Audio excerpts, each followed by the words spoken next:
Hello friends, പുതിയൊരു വീഡിയോയിലേക്ക് എല്ലാ കൂട്ടുകാർക്കും സ്വാഗതം. ഈ റിവ്യൂ ഇഷ്ടപ്പെട്ടാൽ തീർച്ചയായും ലൈക്ക് ചെയ്തും സബ്സ്ക്രൈബ് ചെയ്തൊന്ന് സപ്പോർട്ട് ചെയ്യണേ. അപ്പോൾ ആൽബിച്ചായനും റോബിച്ചായനും കൂടി സംസാരിക്കുകയാണ്. അന്നേരം ആൽബിച്ചായൻ പറയുന്നുണ്ട്, ഈ പ്രശ്നം ഇങ്ങനെ വിട്ടാൽ പറ്റത്തില്ല, നമുക്കേ ലാലിച്ചായൻ്റെ വീട്ടിൽ ചെന്നിട്ട് സംസാരിക്കാമെന്ന്. അന്നേരം നമ്മുടെ റോബിയും പറയും, ഈ പേരും പറഞ്ഞ് നമുക്കങ്ങ് ചെന്നാൽ മതി. ലാലിച്ചായൻ രണ്ട് വർത്താനം പറഞ്ഞ് നമ്മളെ അങ്ങ് തിരിച്ചയക്കുന്നത്. ലാലിച്ചായ എന്തെങ്കിലുമൊക്കെ പറയട്ടെ, അത് നമ്മൾ കാര്യമാക്കണ്ട, നമുക്ക് ആ പെണ്ണിനെ മാറ്റി നിർത്തി അങ്ങ് ഭീഷണിപ്പെടുത്താന്ന് പറയുമ്പോൾ, അതൊക്കെ നടക്കുന്ന കാര്യമായെന്നോ ഇച്ഛായെന്ന് ചോദിക്കട്ടെ റോബിൻ. അവളെ അപായപ്പെടുത്താന്നല്ല, ഒന്ന് പേടിപ്പിക്കണം അത്രമാത്രം. അതായത് panchayat president, MLA, panchayat member, 100 കൂട്ടം ബന്ധുക്കൾ എല്ലാവരും കൂടി വന്നിട്ട് നിന്നെ ഇവിടുന്ന് പറഞ്ഞയക്കാൻ വേണ്ടിയിട്ട് ശ്രമിക്കും എന്നൊക്കെ പറഞ്ഞ് നമുക്ക് ഭീഷണിപ്പെടുത്താം എന്ന് പറയുമ്പോൾ റോബിച്ചായനും പറയുന്നുണ്ട്, ആൽബിച്ചായൻ പറഞ്ഞത് ശരിയാണ്, അവൾക്ക് കൊളത്തുപുഴയിൽ അത്ര വലിയ സഹായിക്കാനൊന്നും ആരുമില്ല, അതുകൊണ്ട് അവളൊന്ന് പേടിക്കും, ചിലപ്പോൾ അവിടെ വിട്ട് പോകാനും മതി എന്ന് പറയുമ്പോൾ അത്രയേ ഉള്ളൂ എന്നും പറഞ്ഞിരിക്കുമ്പോഴാണേ ആൻസിയും ഷെറിനും കൂടെ വരുന്നത്. അന്നേരം ആൻസി പറയും, റോബിച്ചായ റാണിമോൾക്കേ ടോണിച്ചായനെ ഒന്ന് കാണണമെന്ന്. ഇത് കേൾക്കുമ്പോൾ നമ്മുടെ റോബിച്ചായൻ പറയും, ടോണിയെ ഞങ്ങൾ എന്താടി മടിയിൽ കടത്തി വെച്ചിരിക്കുകയെന്ന്. അപ്പോഴേക്കും ആൽബിച്ചായ എണീറ്റ് നിന്നിട്ട് പറയും, നിന്നെ അവൻ ഉപേക്ഷിച്ച് പോയതല്ലേ, ഇനി അവനെ വേണമെന്നാ നിനക്ക് എന്നങ്ങ് പറയുമ്പോൾ, എനിക്ക് ടോണിച്ചായനെ മതി, എനിക്ക് വലിയ ഇഷ്ടമാണ് ടോണിച്ചായനെ എന്ന് പറയും. അവനെ പിടിച്ച് നിന്റെ കൈവെള്ളയിൽ വെച്ച് തന്നല്ലേ. ഈ കുടുംബത്തിൽ ആർക്കെങ്കിലും ഇങ്ങനത്തെ ഒരു ബന്ധം കിട്ടിയിട്ടുണ്ടോടി? അവൻ നിന്നെ കോഹിനൂർ രത്നം കൊണ്ട് കിടക്കുന്ന പോലെയല്ലേ കൊണ്ട് നടന്നിരുന്നേ എന്നങ്ങനെ ചോദിക്കുമ്പോൾ നമ്മുടെ ഷെറിൻ പറയും, ഇപ്പോഴും അങ്ങനെ തന്നെ, ടോണിച്ചായനെ വിളിക്ക്, ഞാൻ പൊക്കോളാം എന്ന് പറയുമ്പോഴേക്കും നമ്മുടെ റോബിൻ പറയും, അവനിപ്പോൾ വരും നിന്നെ കൊണ്ടുപോകാൻ വേണ്ടിയിട്ട് എന്നങ്ങ് പറയുമ്പോൾ ഷെറിൻ ദേഷ്യം പിടിച്ച് നിൽക്കുക കേട്ടോ. അന്നേരം ആൽബിച്ചായൻ പറയും, നല്ലൊരു ജീവിതം ജീവിച്ച് തീർക്കാതെ അവിഹിത സന്തതിയുടെ പേരിൽ അവൾ ഇങ്ങ് പോന്നു, അതുകൊണ്ട് മാത്രല്ലേടി അവൻ നിന്നെ ഉപേക്ഷിച്ചേ, എന്നിട്ട് കൊച്ചിനെയും കിട്ടിയില്ല, ടോണിയുടെ കൂടെ ജീവിക്കാനൊക്കെ പറ്റിയതുമില്ല എന്നങ്ങ് പറയുമ്പോൾ നമ്മുടെ ഷെറിൻ പറയും, എനിക്കെന്നാ എൻ്റെ കൊച്ചിനെ തന്നേക്ക്, ടോണിച്ചായനെ എനിക്ക് വേണ്ടാന്ന് പറയും. അപ്പോഴേക്കും റോബിൻ പറയും, അതിന് ആ കൊച്ചെവിടെ? കൊച്ച് പണ്ട് മഞ്ഞപ്പിത്തം വന്ന് മരിച്ചതല്ലേ. ഇല്ല, റോബിച്ചായൻ കള്ളം പറയുമോ? എൻ്റെ കൊച്ചേ അനാഥാലയത്തിൽ ഉണ്ട് എന്ന് പറയും. ഓ പിന്നെ, അവൻ നിന്നെ കൊണ്ടുപോകാൻ വരും, അവൻ നിന്നെ കളഞ്ഞിട്ട് പോയതാടി, അവൻ ഇനി ഒരിക്കലും നിന്നെ വേണ്ട എന്നങ്ങ് പറയുമ്പോൾ നമ്മുടെ ഷെറിന് ദേഷ്യം പിടിക്കൂട്ടോ, പോടാ എന്നറിയേ. അപ്പോഴേക്കും നമ്മുടെ ആൽബിച്ചായ അവളെ തല്ലാൻ വേണ്ടിയിട്ട് പോകുന്നു. അപ്പോഴേക്കും ആൻസി പറയും, എൻ്റെ ആൽബിച്ചായനും ഇത്രയ്ക്ക് വിവരമില്ലാണ്ടായോന്നെ, നീ എൻ്റെ മുന്നിൽ നിന്ന് അവളെ കൊണ്ടുപോക്കോ, അതായിരിക്കും നല്ലതെന്ന് പറയുമ്പോഴേക്കും ആൻസി ഷെറിനെയും കൊണ്ട് റൂമിലേക്ക് പോവാൻ കേട്ടോ. അപ്പോഴും പറയുന്നുണ്ട്, പോടാ അവിടെ നിന്ന്. പിന്നീട് കാണിക്കുന്നത് നമ്മുടെ അലീനയാണെങ്കിൽ ചെടി ഇങ്ങനെ വെട്ടിക്കൊണ്ടിരിക്കുകയായിരിക്കും കേട്ടോ. അത് കണ്ടുകൊണ്ട് നമ്മുടെ ആൻ്റപ്പ വന്നിട്ട് പറയും, അയ്യോ കുഞ്ഞെ ഇതൊന്നും ചെയ്യണ്ട, ഞാൻ ചെയ്തോളാം എന്ന് പറയുമ്പോൾ, ഞാൻ ചെയ്താൽ എന്താ കുഴപ്പമെന്ന് ചോദിക്കും. അയ്യോ കേണൽ സാർ എൻ്റെ പണി പൊക്കും മോളെ, അതിങ്ങനെ തന്നേക്കെന്ന് പറയും. എൻ്റെ ആൻ്റപ്പൻ ചേട്ടാ ഈ ചെടികളൊക്കെ വാടിപ്പോയില്ലേ, ഇന്നലെ ചെയ്യേണ്ടതായിരുന്നില്ലേ എന്നൊക്കെ ചോദിക്കുമ്പോൾ, ഞാൻ ബൈജുവിനോട് പറഞ്ഞതായിരുന്നു കുഞ്ഞെ, അവനതങ്ങ് മറന്നുപോയി, കേണൽ സാറിൻ്റെ അടുത്ത് പറയല്ലേ, ബൈജുവിൻ്റെ പണി അങ്ങ് പോകുമെന്ന് പറയുമ്പോഴേക്കും നമ്മുടെ വല്യപ്പച്ചൻ വരുവാട്ടോ കാറിൽ. അപ്പോഴേക്കും ആ കത്രയൊക്കെ ആൻ്റപ്പൻ ചേട്ടൻ്റെ അടുത്ത് കൊടുത്തിട്ട് നമ്മുടെ അലീന ഉണ്ടല്ലോ ഓടി വരും കേട്ടോ.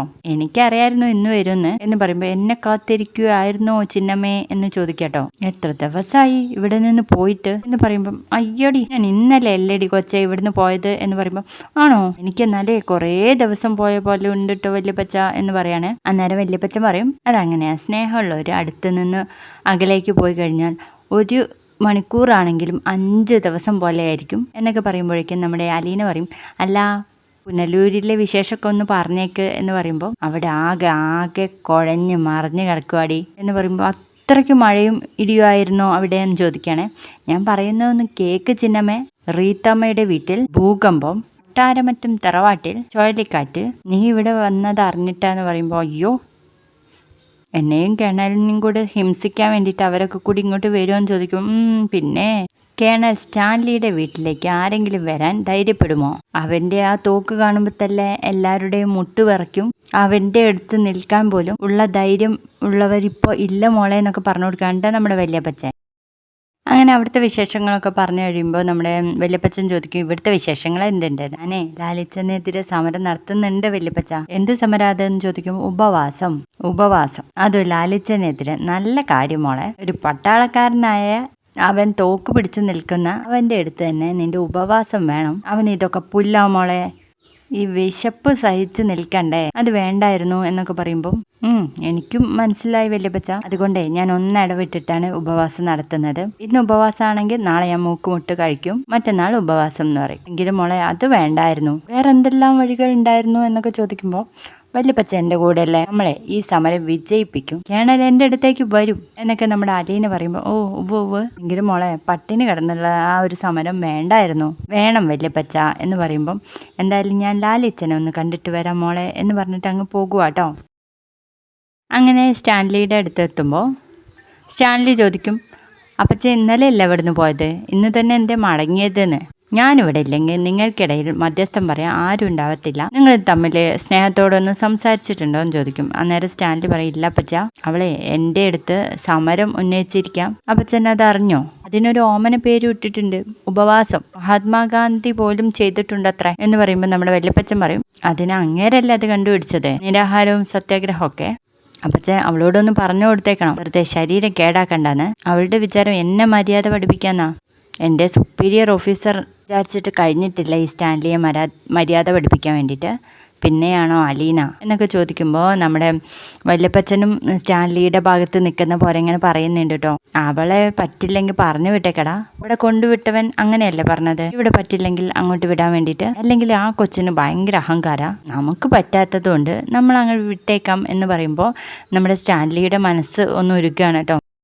അങ്ങനെ പെട്ടെന്ന് അങ്ങ് വിടാൻ പറ്റത്തില്ല അപ്പച്ച. അതെന്താ വിട്ടാല്, നമ്മളെക്കാളും ഉത്തരവാദിത്തം അവളുടെ അമ്മ വീട്ടുകാർക്കല്ലേ എന്ന് ചോദിക്കും. അന്നേരം സ്റ്റാൻലി പറയുന്നുണ്ട്, പ്രസവിച്ച് അവര് നോക്കിയിരുന്നെങ്കിൽ എൻ്റെ മകൾ ഇന്ന് അനാഥാലയത്തിൽ കഴിയേണ്ട അവസ്ഥ വരുമായിരുന്നോ? അതൊക്കെ പറയുവാണെങ്കിൽ കുറെ പറയാനുണ്ട്.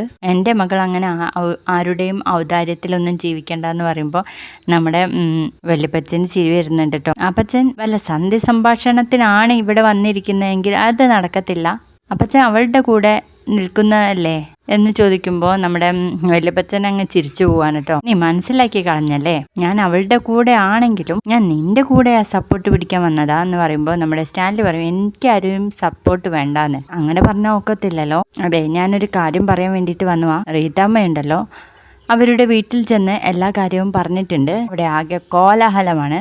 ഒരു ദിവസം ഇങ്ങോട്ട് പുറപ്പെടും, പന്തം കൊടുത്ത് പട എന്നൊക്കെ പറഞ്ഞു കൊടുക്കാൻ കേട്ടോ സ്റ്റാൻലിയുടെ അടുത്ത്. അന്നേരം സ്റ്റാൻലി പറയുന്നുണ്ട്, അവിഹിതത്തിൽ എനിക്ക് ഉണ്ടായ മകള് എൻ്റെ കൂടെ തന്നെ ജീവിക്കും എന്ന് ഞാൻ അവരോട് പറഞ്ഞോളാം എന്നൊക്കെ പറയുന്നതോടുകൂടി ഇന്നത്തെ എപ്പിസോഡ് തീരുവാണ് കേട്ടോ.